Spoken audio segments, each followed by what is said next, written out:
This is a 2005 Land Rover LR3 with a 4.4 liter V8 in it.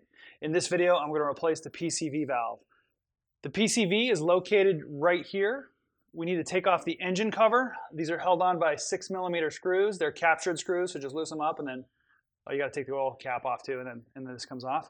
I'm going to take off the, I think this is called a resonator. I'm going to take this off just so we can see.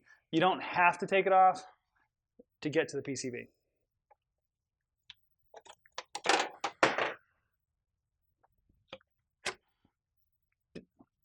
Now we can see the PCV. We just need to take that wire off of it. There's one hose connector. Squeeze it. And then work it off gently.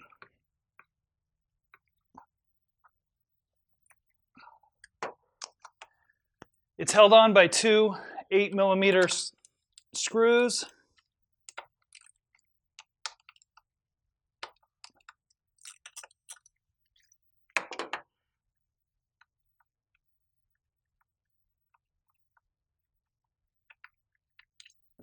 With the screws out, we just pull it straight up and out.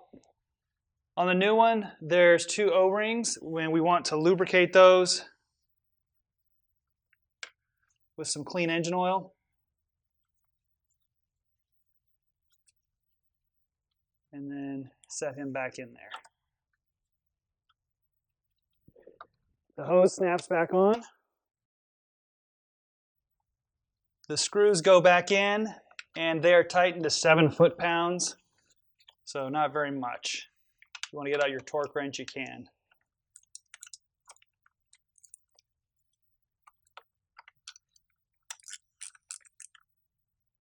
And there we go. The new PCV is installed.